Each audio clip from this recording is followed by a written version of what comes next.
Shalom. Giving all the praises, honor, and glory to Yahweh, Ba'ashim Yahushua, Ba'ashim Rakakwadash. Double honors to the apostles and the elders of the great millstone who rule and teach well. Peace and safety and much blessings to the Yakim that's pushing this truth out the four corners of the earth in all truth and sincerity and diligence. Shalom. All right, I just want to get into this. I got these clips, because we're coming up on a time of persecution. And the persecution is going to be major. They persecuted the early church. And the scripture says, it says in 2 Timothy's, I believe, 2 Timothy's 2. I think, is it 2 Timothy's 2?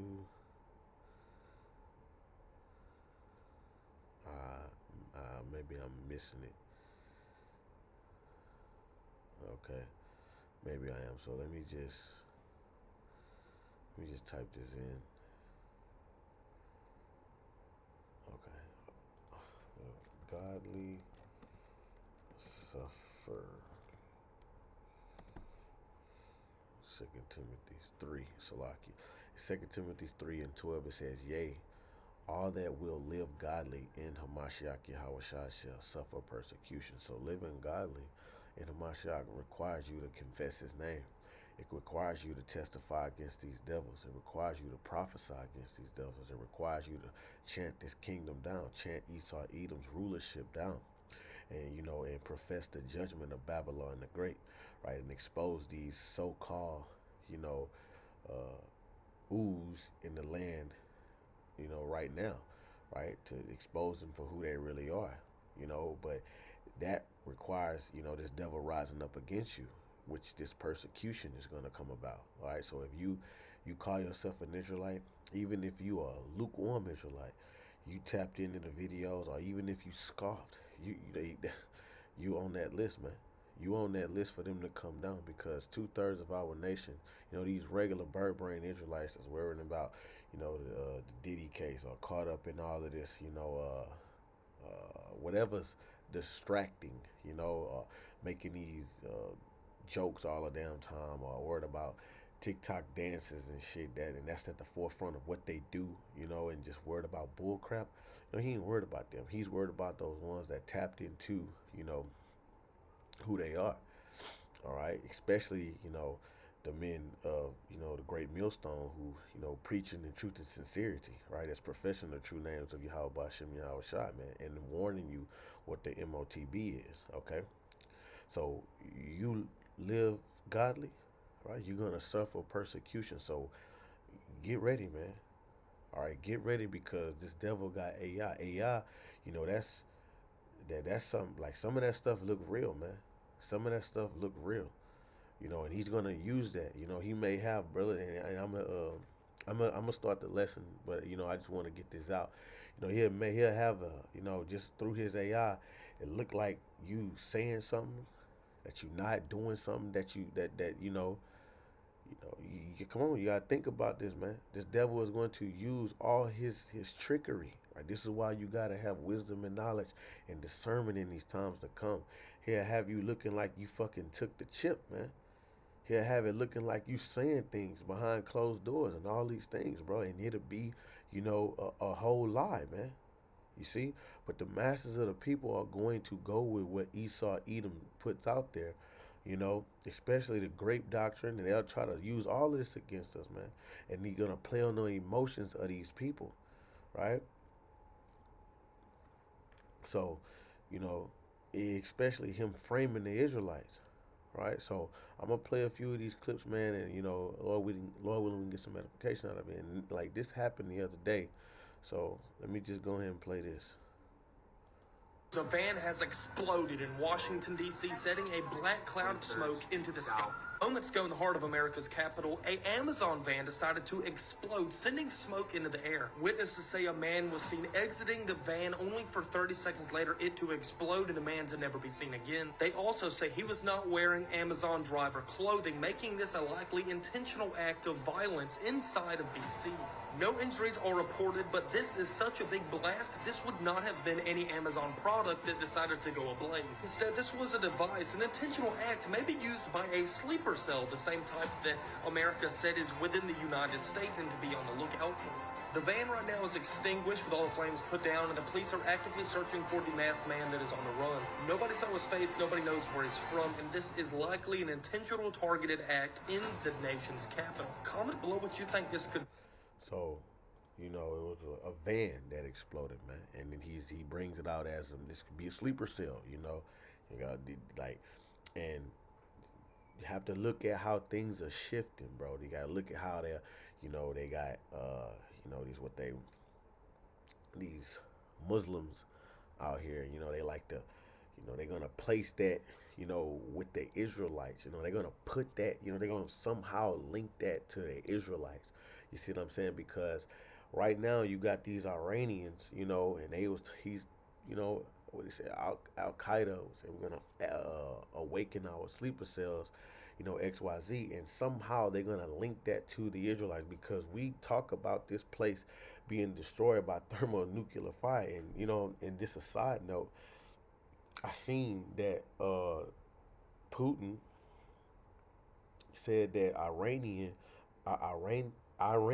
will, you know, they will help them establish nukes, you know, and they're gonna have nuclear capabilities. You see, you know, and like this is just the talks, like, and it says that, and also seeing that Iran said that, and these are side notes. Iran said that they are going to start their nuclear program up, you know, within as of 2 weeks, and Donald Trump said that what, if you do that, you know, it's gonna be more bombings, you know. And so I'm gonna tell you, man, the Donald Trump and all these people that's, you know, up there in the hierarchy, but Donald Trump is really, he's a low level. You know, you got the hierarchy, which would be the elites. You know, they know of us. They know who we are.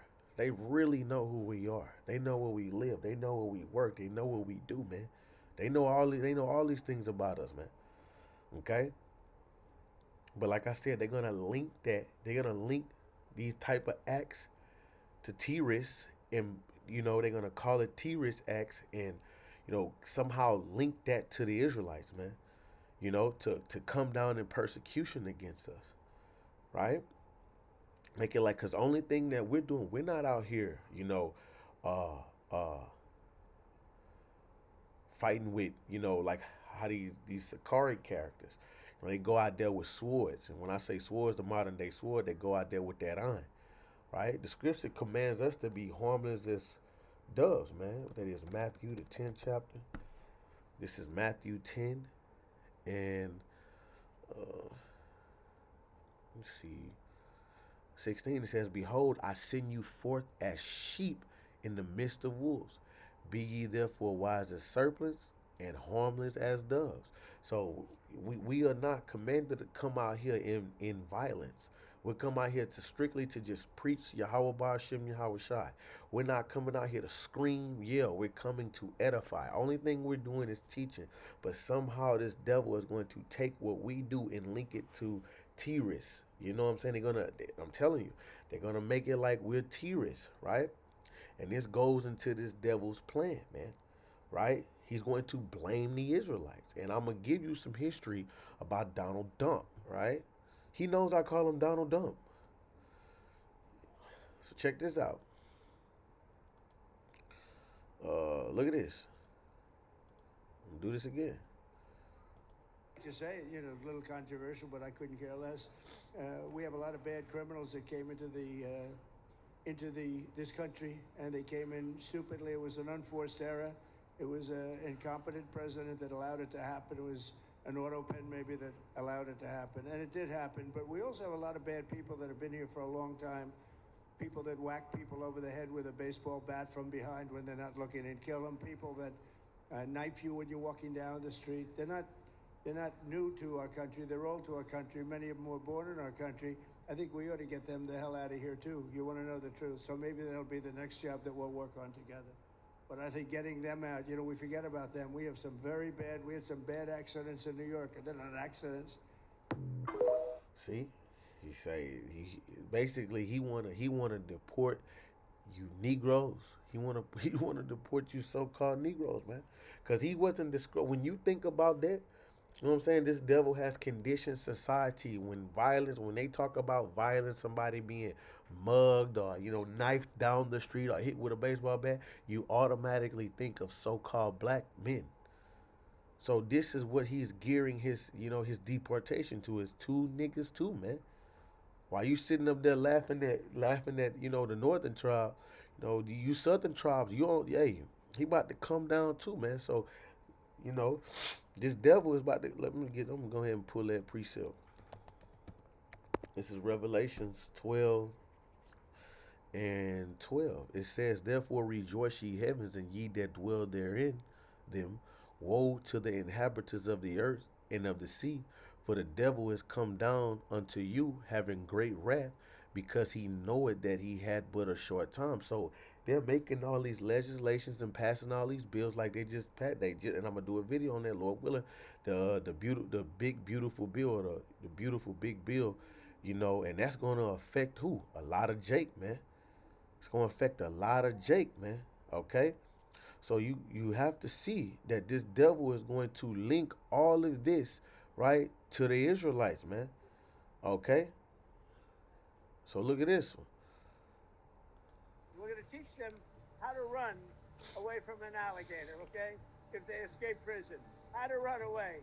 Don't run in a straight line. Run like this. And you know what? Your chances go up about 1%. President Trump is traveling to Florida to visit a new immigration detention facility that officials have dubbed Alligator Alcatraz. The facility is on an airfield in the Everglades, a wetland home to alligators, crocodiles, and pythons. Officials said the detention center is part of Florida's push to support Trump's illegal immigration crackdown.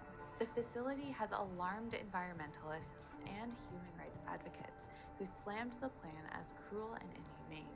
The White House said the site could eventually house up to 5,000 people. See? This is what he gonna deport you to, man. He gonna send you to. He gonna probably, deport you wherever he want to send you. Remember, don't forget he was telling the president of El Salvador, hey, listen, man, I'm gonna be sending more to you. Okay? And remember saying we want to get the homegrowns out of here, right? Or he could just send you right there to Alligator Alcatraz. Louisiana, where I'm at, Louisiana, they're building one. Okay? So this devil, he's coming down with great wrath, man.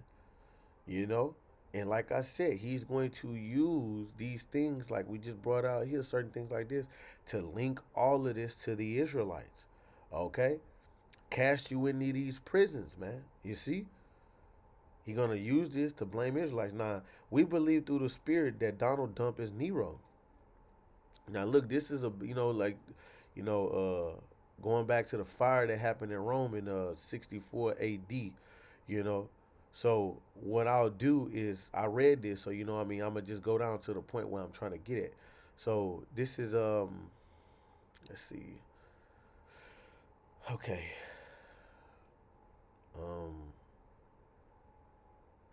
I'm gonna start right here. It says, on the night of July 19th, 64 AD, a fire broke out amongst the shops lining the Circus Maximus. Among the shops lining the Circus Maximus, Rome's mammoth chariot stadium. In the city of 2 million, there was nothing unusual about such a fire. The sweltering summer heat kindled conflagration around Rome on a regular basis, particularly in the slums that covered much of the city. Knowing this, Nero himself was miles away in the cooler coast resort of Antium. Yet this was no ordinary fire.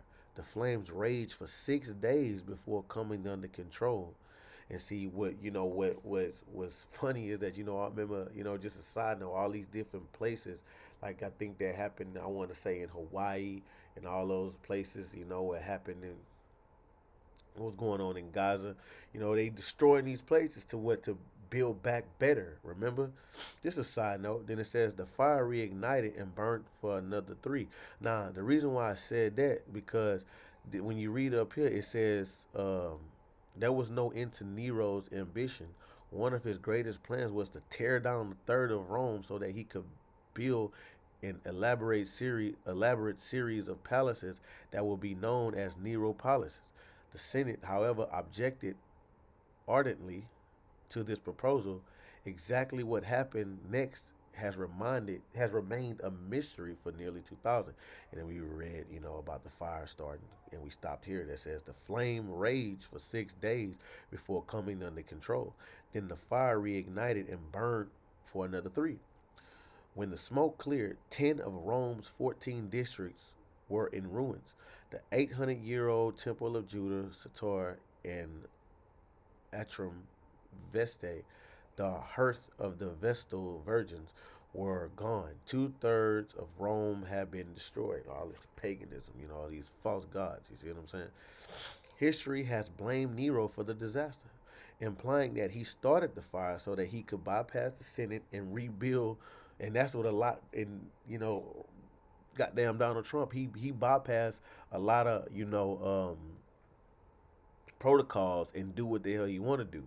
As you can see, it says just characteristics of this devil, and rebuild Rome to his likings. Much of what is known about the Great Fire of Rome comes from the aristocrat and historian Tacitus, who claimed that Nero watched Rome burn while merely playing his fiddle. Gangs of thugs prevented citizens from fighting the fire with threats of torture. Tacitus wrote, there is some support for the theory that Nero leveled the city on purpose. The Domus Aurea, Nero's majestic series of villas and pavilions set upon a landscaped park and a man-made lake, was built in the wake of the fire. It would have been seen as very man, let me get to the point.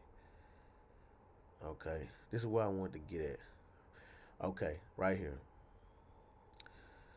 When Nero died, okay, but look, check it out. It says right here, it says, Nero himself blamed the fire on an obscure new Jewish religion sect called the Christians. See? And who was first called Christians at Antioch, right? It says it was the Israelites. It says, whom he indiscriminately and mercilessly crucified. During gladiator matches, he would feed the Christians to lions and would often lit his garden parties with the burning carcasses of Christians' human torches. Yet there is evidence that in 64 AD, many Roman Christians believed in prophecies. Who only believe in the prophecies? When they say Roman Christians, who believe in the prophecies? Only the Israelites. The Israelites were believing in the prophecies, predicting that Rome would soon be destroyed by fire. Perhaps the fire was set off by someone hoping to make the predictions come true. But we believe through the Spirit that Nero burned down Rome. Nero burned down Rome and blamed the Israelites, man. Because that's what you see right here, right? And right now, this devil is going to blame these type of, because it's going to be more. It's going to be more things to happen that this devil is going to do. He's going to blame the Israelites, and what he's going to do is use that against you, right? Use that against you to come down in persecution, man. You see? Right? So this is Luke 21 and 12. It says, but before all these, right, they shall lay their hands on you and persecute you, delivering you up to synagogues and into prisons, being brought before kings and rulers for my name's sake. And you got in Revelation 20, it says, I saw those that were beheaded, for the witness of Yahweh Hashem Yahweh Shai. So some Israelite men gonna be cast away in these, these prisons, man, and Yahweh Hashem Yahweh Shai is gonna be with his elect, okay. So when these times of persecution come, we're gonna see, man, Lord willing, that I'm of that number, man. Me and my brother too. Lord willing, we are that number, bro. Because in the times to come, man, we gonna see if you were just on your best behavior around brothers and bringing out precepts, or if you was built up in the faith. You know, because that's what the reality of it is. Because this devil, this ain't gonna stop. This not. We don't. We ain't just preaching. It's gonna come a point in time where the Lord gonna be done with us preaching, man, and He's gonna allow this devil to make his move. And as you can see, that the Negroes, so-called Negroes, Latinos, and Native Americans are the number one target, especially those that are, watch this. Let me show you who's especially the target. Especially the target.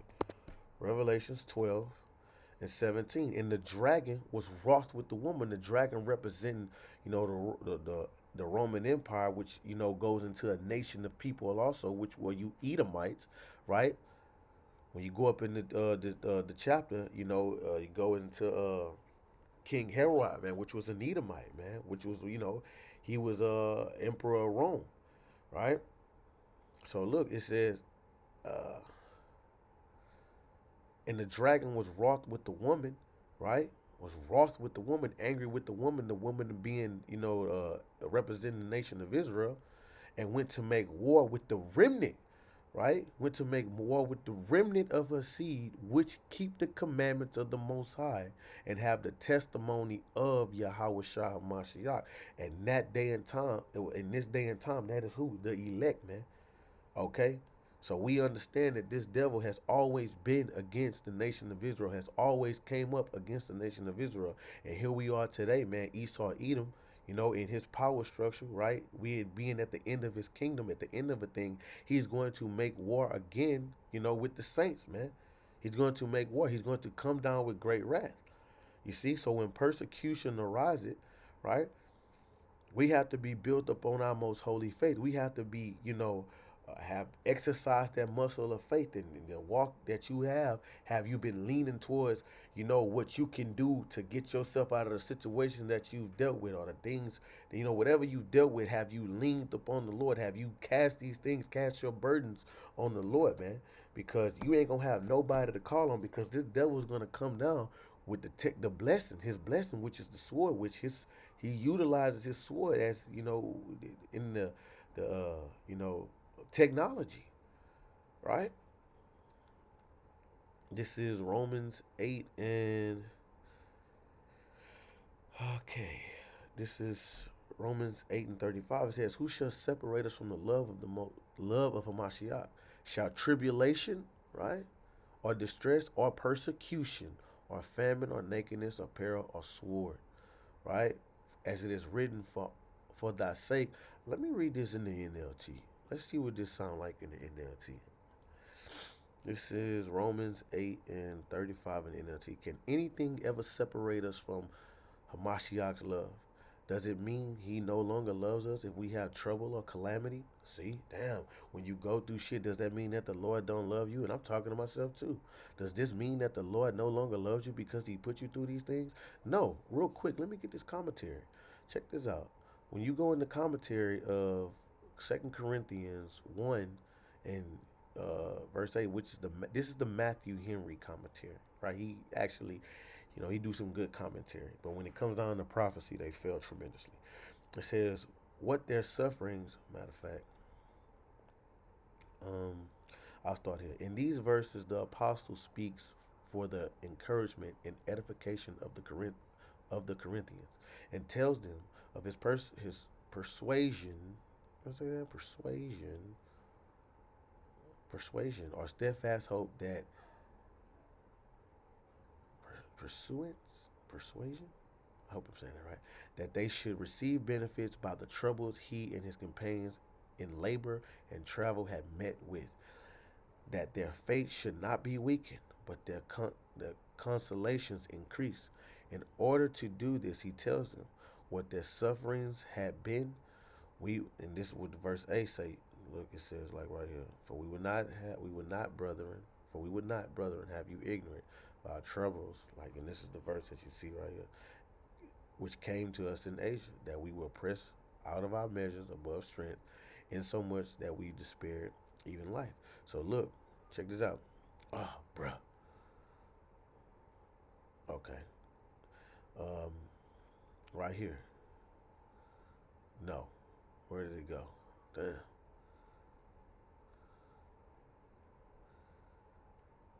Okay. Let's see. Lost my spot, Salaki. Okay, look right here. It says that we will not have you ignorant of our trouble. It was convenient for the churches to know what were the sufferings of their ministers. It is the ministers. It is not certain what particular troubles in Asia are here referred to, whether the tumult was raised by Demetrius at Ephesus, mentioned in Acts 19, because he was this devil here, man. It's because the preaching was fucking up their money, you know.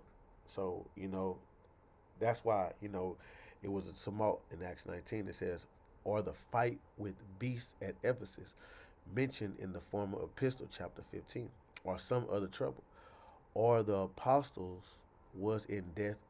For the apostles was in deaths often, so they were in death. They was in situations that would look, man, we supposed to die right here. This, however, is evident that they were great tribulations. See, you see, we reading about this, man. So get your mind ready, bro. Get your mind ready. Talking to myself too, because we're going to be. You ain't gonna be able to crumble, man. You gotta stay through much tribulation. Shall we into the kingdom of heaven? They were pushed out of measure to a very extraordinary degree, above all common strength of men or of ordinary Christians, to bear up under them, insomuch that they despaired even life, and thought they should have been killed or have been fainted away and expired. Let me get to the point. Okay. Where is it? Man, it's something I had read. Okay, look at this right here. It says, note right here. The Most High often brings his people into great straits, that they may apprehend their own insufficiencies to help themselves, and may be induced to place their trust and hope in his all sufficiency. Our extremity is the Most High's opportunity, So the Lord places his it's gonna be his saints, It's gonna be his elect, man. We're gonna be tested. We're gonna be taken care of. Lord willing, we of the elect. We're gonna be taken care of, but we're gonna be facing within those situations when you face with, if you're faced with, death, shit, choose life in Yahweh Shai, man. You see? Because the scripture says, and they love not their lives unto death. Revelations, the 12th chapter. This is Revelations 12. And, let's see.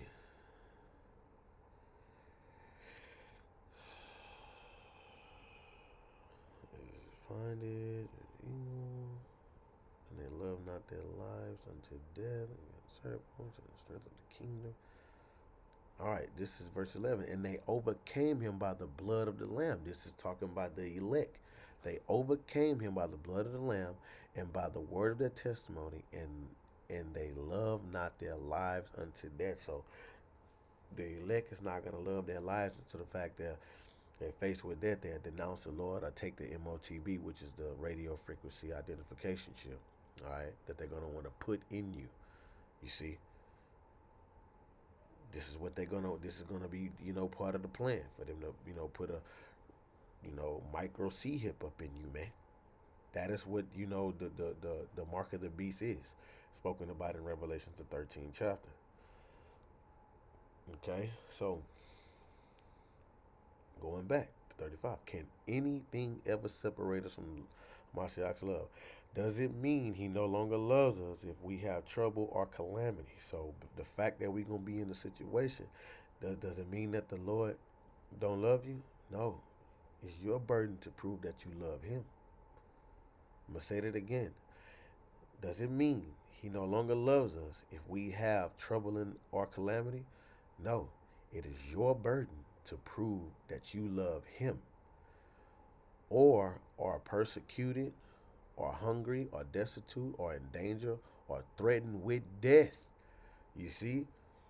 So it's our burden to prove to the Lord that we love the Lord. He already proved that he loved us. How? Remember Malachi? He says, how is thou love us? Shit, I chose Jacob, but hated Esau. Remember? Loved Jacob and hated Esau. That's how I showed you I love you. You see?